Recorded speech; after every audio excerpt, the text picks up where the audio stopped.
Hello everyone, welcome back to my channel. I hope कि आपने मेरी स्टोरी को पसंद किया होगा और आज ये इसका लास्ट पार्ट है। तो एंड तक ज़रूर देखिएगा और अगर स्टोरी पसंद आए तो स्टोरी को लाइक और चैनल को सब्सक्राइब करते जाइएगा। रोज़ सोच रही होती है जो कुछ उसको एलेक्स ने बताया होता है। एलेक्स ने उसको बताया था कि जब एलेक्स ने ग्रेस के ऑफ़िस कॉल की तो उसको पता चला कि ग्रेस ने बहुत पहले ही ऑफ़िस छोड़ दिया है और अब वो ग्रेस को उसके पर्सनल कॉन्टैक्ट नंबर पर कॉन्टैक्ट करेगा। रोज़ सोचती है कि उसको दर्शिना की बात मान लेनी चाहिए और वो जल्दी से अपने बैग में से दर्शिना का दिया गया नंबर निकालती है और उसको कॉल करके कहती है कि मुझे कैफ़ेटेरिया में मिलो। रोज़ दर्शिना से बात करती है और वो दोनों डार्क लेडी के घर चले जाते हैं। जब वो डार्क लेडी के घर जाते हैं तो डार्क लेडी का घर देखकर बाहर से ही रोज़ के हाथ पाँव फूलने लगते हैं क्योंकि वो एक खौफनाक जगह होती है। पर रोज़ को ग्रेस से इतनी नफ़रत हो चुकी थी कि अब वो उसको कत्ल करने के लिए भी तैयार थी। रोज़ दर्शिना के साथ घर के बाहर खड़ी होती है। वो एक वीरान जगह पर छोटा सा घर होता है। दर्शिना उसके बदलते चेहरे को देख कर कहती है, परेशान नहीं हो और वो डार्क लेडी तुम्हें कुछ नहीं कहेगी।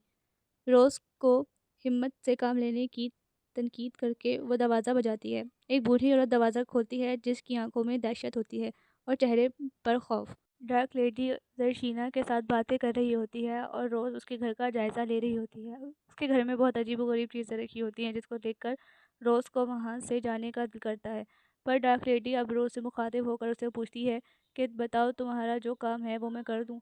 तो वो उसको कहती है कि आप पहले मुझसे डिटेल में बात कर लें। डार्क लेडी उसको बताती है कि अगर तुम एलेक्स पर जादू करवाती हो और जादू करने के दौरान तुम डर जाती हो या तुमसे कुछ गलत हो जाता है तो इसकी वजह से एलेक्स की जान भी जा सकती है। लेकिन अगर तुम चाहती हो कि हम ग्रेस को मार दें तो ये काम ज़्यादा आसान होगा। कुछ पल के लिए तो रोज़ घबरा जाती है और सोचती है कि मुझे ये सब नहीं करना चाहिए, मैं इन सब चीज़ों से दूर चाहती हूँ। लेकिन अब वो वहाँ तक आ चुकी थी और अब जर्शीना भी उसको वापस जाने नहीं देने वाली थी क्योंकि जर्शीना का यही काम था। वो ऐसे ही लोगों से पैसे लिया करती थी और डार्क लेडी के लिए काम करती थी। उन्होंने पहले भी बहुत सी ज़िंदगियाँ ख़राब की हुई थी और डैनियल भी उन लोगों की इस तजर्बे का ही निशाना बना था। रोज़ डार्क लेडी से बहुत बातें करती है और उसके बाद वो यही फ़ैसला करती है कि उसको ग्रेस को ही रास्ते से हटाना है। और डार्क लेडी उसको ये सब करने में जो जो उसको करना है सब की एक लिस्ट बनाकर दे देती है और कहती है ये सब सामान ले लेना, ये सब तुम्हारे काम आएंगे और जैसा मैंने तुम्हें बताया है वैसे ही करना। उन लोगों की बात मुकम्मल होने के बाद दर्शिना और रोज़ वहाँ से चले जाते हैं। दर्शिना रोज़ को बताती है कि मैं भी डार्क लेडी के पास फर्स्ट टाइम इस तरह ही आई थी जैसे कि तुम आई हो, पर तुमने सही फ़ैसला किया है, मैंने गलत फ़ैसला किया था जिसकी वजह से मेरा हस्बैंड अब डिसेबल है। रोज़ को ये सब सुनने के बाद बहुत ज़्यादा हैरत होती है और वो सोचती है दर्शिना भी क्या मेरी तरह ही है। लेकिन वो इस बारे में ज़्यादा नहीं सोचती क्योंकि उसको अपनी लाइफ के सिवा किसी की लाइफ की परवाह नहीं थी। दूसरी तरफ जैक घर आता है और ग्रेस से कहता है कि मेरे पास तुम्हारे लिए एक गुड न्यूज़ है। जब ग्रेस उससे पूछती है कि तुम्हारे पास क्या गुड न्यूज़ है तब वो उसको एक बहुत खूबसूरत केक के साथ सरप्राइज़ देता है और बताता है कि उसकी अब प्रमोशन हो गई है और अब वो बहुत जल्द शादी भी कर सकते हैं। ये सुनकर ग्रेस बहुत ज़्यादा खुश हो जाती है और अपने मॉम डैड को याद करके थोड़ा इमोशनल भी। लेकिन वो दोनों बाहर डिनर करते हैं और बहुत अच्छा टाइम स्पेंड करते हैं। अब ग्रेस की ज़िंदगी में खुशियाँ आने लगी थी वरना वो बहुत टाइम से दुखी थी।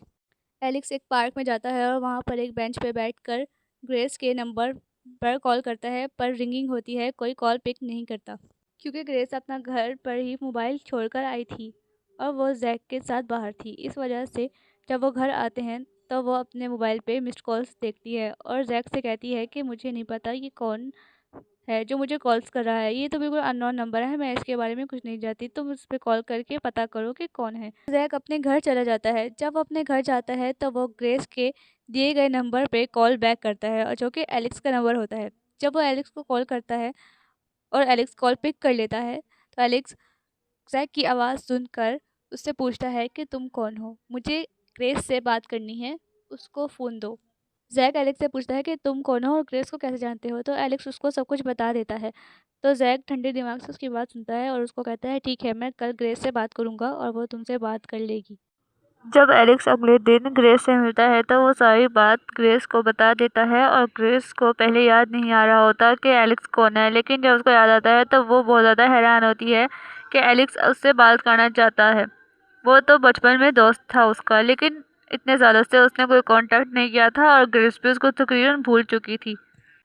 जैक ग्रेस को कहता है क्या हम एक दो दिन तक उससे मिलने चलेंगे और तुम उसको सब कुछ बता देना हमारे बारे में। इससे सारी बात क्लियर भी हो जाएगी और वो तुम्हारे इंतज़ार में जो बैठा है वो उसका इंतज़ार भी ख़त्म हो जाएगा, वरना वो कभी भी ज़िंदगी में आगे नहीं बढ़ पाएगा।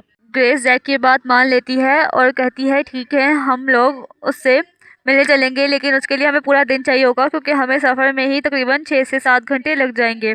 जैक कहता है तुम फिक्र मत करो, हम दोनों साथ चलेंगे। दूसरी तरफ रोज बिल्कुल पागल हो चुकी होती है। वो दिन रात अजीबोगरीब हरकतें करती है, जैसे कि मोमबत्तियां जलाना और मंत्र पढ़ना और अपना हाथ मोमबत्ती पे रख देना। उसके अलावा उसने एलेक्स को बातों में लेकर उससे ग्रेस की पिक्चर भी मांगी होती है, जो कि एलेक्स ने फेसबुक से स्क्रीनशॉट लेकर अपने पास रखी हुई थी। रोज उसको कहती है कि मुझे भी दिखाओ कौन है जिसको तुम पसंद करते हो इतना।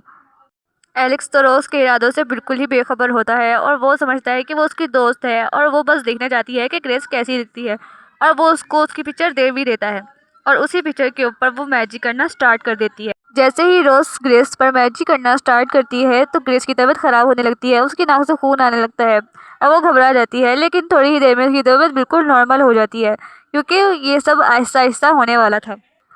अब रोज दिन ब दिन ये सब करती जा रही थी और दूसरी तरफ ग्रेस की कंडीशन लो होती जा रही थी, लेकिन जैक उसका बहुत ख्याल रखता था, जिसकी वजह से वो साथ साथ रिकवर भी हो रही थी। अब वो दिन आ चुका था जिस दिन एलेक्स ग्रेस से मिलने वाला था। वो बेसब्री के साथ कैफेटेरिया में उसका इंतजार कर रहा था। कैफेटेरिया के बड़े बड़े शीशों से वो बाहर सड़क की तरफ बार बार देख रहा था कि कब ग्रेस उससे मिलने आएगी। ग्रेस ने उसको शाम 5 बजे का टाइम दिया था। रोज को भी पता था कि आज ग्रेस एलेक्स से मिलने वाली है, इसलिए उसने सोचा था कि आज वो कुछ बड़ा काम करेगी। रोज ने अपना जादू शुरू कर दिया था और वो बहुत ज्यादा गुस्से में थी। अब वो चाह रही थी कि बस आज वो मर ही जाए।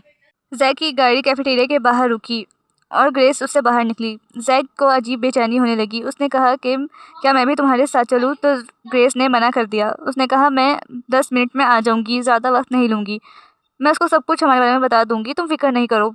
पर जैक का अब दिल घबरा रहा था। उसने उसको कहा कि हम वापस चलते हैं। ग्रेस ने कहा क्या हो गया है, हम इतना लंबा सफ़र करके आए हैं, उससे बात किए बगैर कैसे चले जाएं, और तुमने ही कहा था कि उससे बात करना ज़रूरी है वरना वो अपनी ज़िंदगी में आगे नहीं बढ़ेगा। तुम यहीं पर गाड़ी में बैठो, मैं अभी आती हूँ। जाती जाती ग्रेस रुक गई और उसने पलट कर जैक का हाथ पकड़ लिया और कहा तुम हमेशा याद रखना कि मैंने तुमसे बहुत मोहब्बत की है, और सिर्फ तुमसे। जैक गाड़ी से बाहर आया। उसने कहा मैं यहाँ खड़ा तुम्हारा इंतज़ार कर रहा हूँ, तुम जल्दी से आ जाओ। ग्रेस जाने लगी। अचानक जैक के नंबर पर किसी की कॉल आई और वो कॉल अटेंड करके बात करने लगा। उसका ध्यान कॉल की तरफ हुआ। अचानक उसको एक धमाके की आवाज़ आई। जब उसने देखा तो सामने से एलेक्स भागता हुआ आ रहा था और दूर ग्रेस एक जगह पर पड़ी थी और बहुत बड़ा ट्रक वहाँ से गुजरा था।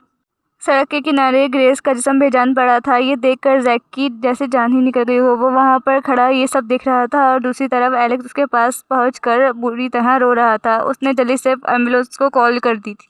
जैक की तो जैसे टांगों में से जान ही निकल गई हो। वो वहीं पर खड़ा था और वहीं पर बैठ गया। ये सब मंजर उसे बर्दाश्त नहीं हो रहा था और एक भी आंसू उसकी आंख से निकल नहीं पा रहा था क्योंकि उसको यकीन ही नहीं आ रहा था कि ये हुआ क्या है। एम्बुलेंस आई और ग्रेस को ले गई। जैक और एलेक्स साथ गए।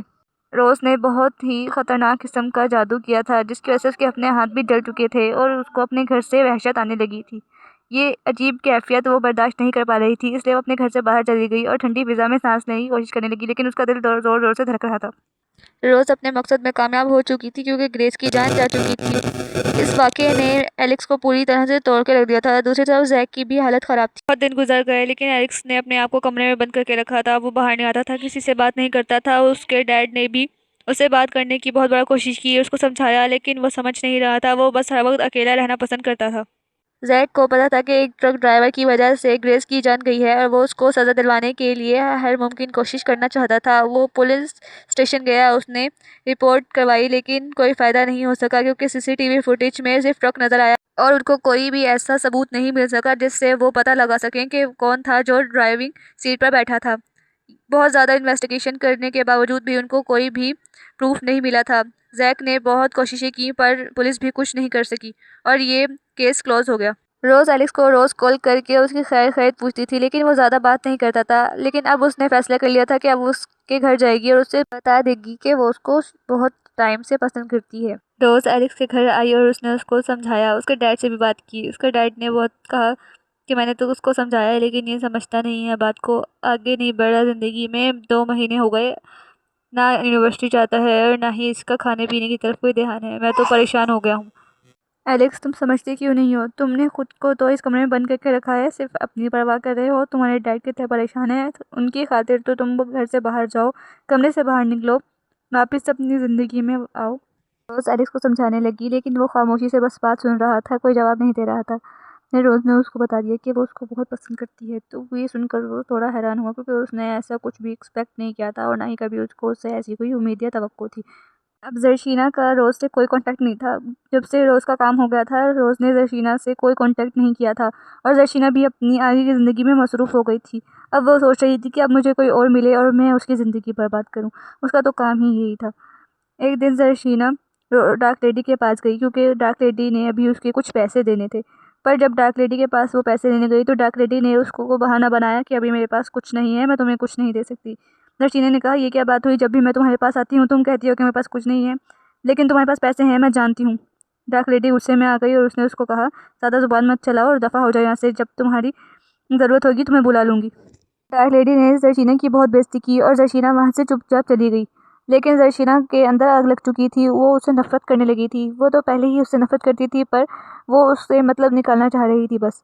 ज़रशीना तेज़ ड्राइविंग करते हुए घर जा रही थी और सोच रही थी, मुझे पता है कि अब इस औरत से किस तरह अपने पैसे निकलवाने हैं।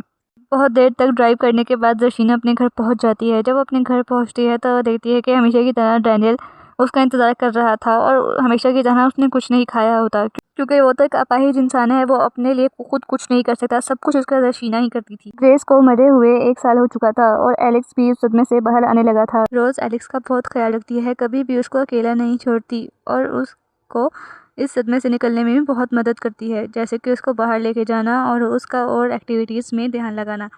फिर रोज़ एलेक्स से कहती है कि अब हमें शादी कर लेनी चाहिए, लेकिन एलेक्स उसको मना कर देता है।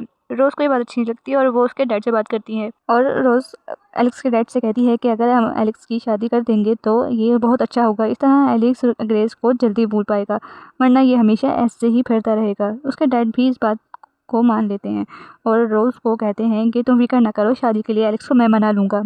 जैसे कि एलेक्स अपने डैड की हर बात मानता था और उनको कभी मना नहीं करता था, अपने डैड के समझाने पर एलेक्स मान जाता है। रशीना एक बार फिर से डार्क लेडी के घर जाती है और उसको कहती है कि क्या तुमने मेरे पैसे मुझे देने हैं कि नहीं।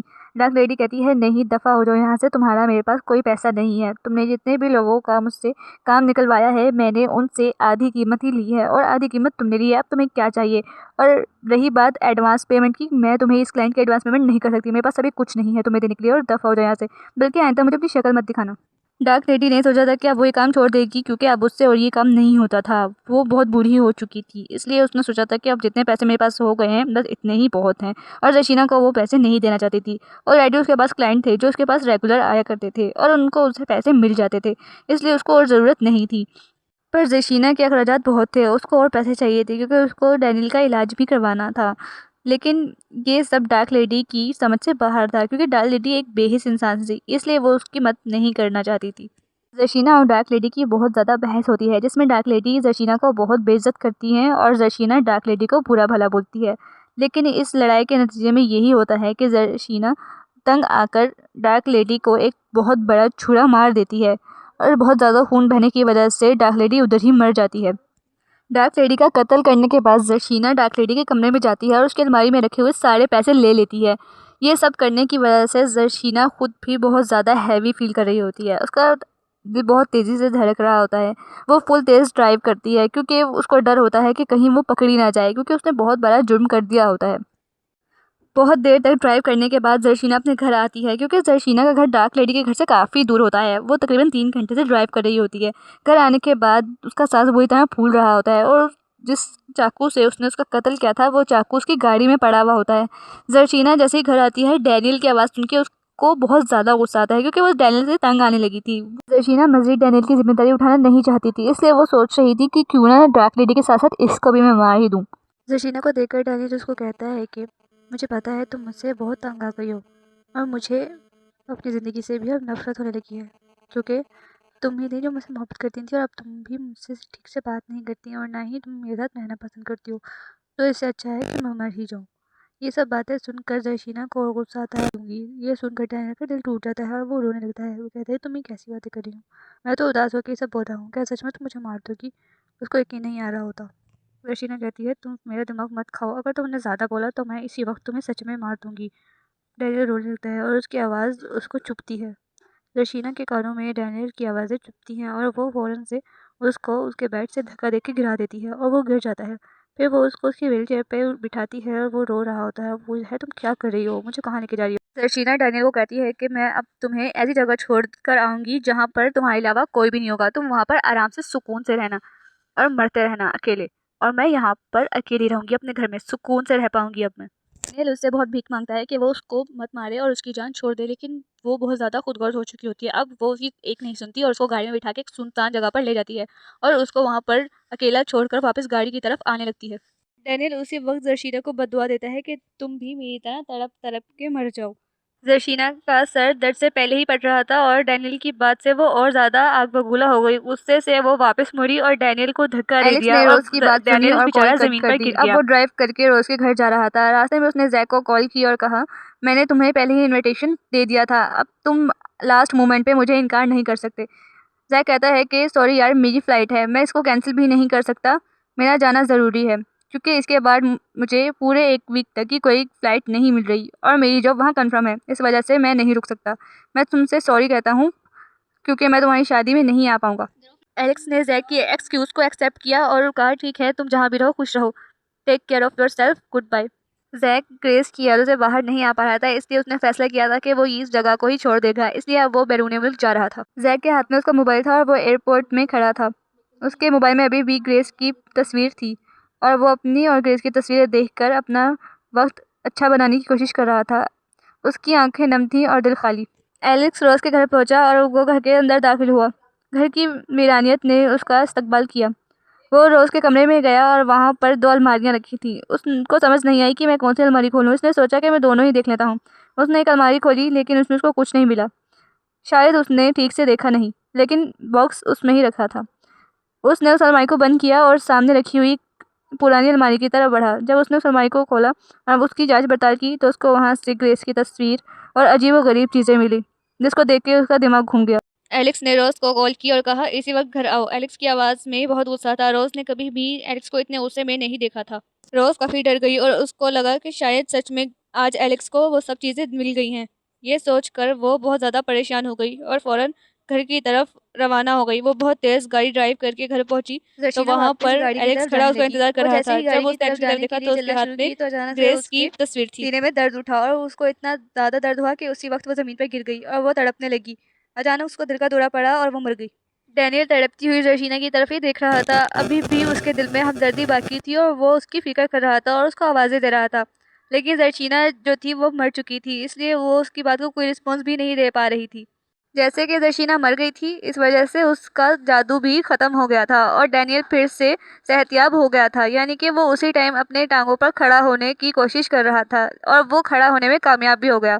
वो बिल्कुल ठीक हो गया। ये बात डैनियल की समझ में नहीं आ रही थी कि दर्शिना के मरते ही वो बिल्कुल ठीक हो गया, लेकिन उसने इस बात को नज़रअंदाज करते हुए वो दर्शिना की तरफ भाग कर गया और उसको उसने गाड़ी में बिठाया। उसको वो हॉस्पिटल लेके गया, लेकिन वो ऑलरेडी मर चुकी थी, इसलिए वो उसको बचा नहीं पाया और उसको ना बचाने का दुख भी था। रोज़ अपने कमरे में बैठी थी और ये दिन उसकी ज़िंदगी का सबसे बड़ा दिन होने वाला था, क्योंकि आज उसकी एलेक्स से शादी थी। रोज़ ने अपना ड्रेस उठाया और वो सैलून जाने के लिए अब रेडी थी। उसने गाड़ी में अपना सामान रखा और सैलून के लिए निकल गई। जब वो सैलून पहुंची तो उसको याद आया कि उसका ज्वेलरी बॉक्स तो घर पर ही रह गया है। लेकिन अगर अब वो वापस घर जाकर अपना ज्वेलरी बॉक्स लेकर आती तो इसमें उसका काफ़ी टाइम वेस्ट हो जाता और वो ठीक रेडी नहीं हो पाती टाइम पर। इसलिए उसने डिसाइड किया कि वो एलेक्स को बोलेगी कि वो उसके बेडरूम की कबर्ड में रखे हुए ज्वेलरी बॉक्स को ले आए। उसने एलेक्स को कॉल करके बताया कि उसके रूम में जो कबर्ड है उसमें एक ज्वेलरी बॉक्स रखा है, वो उसको सैलून तक पहुंचा दे।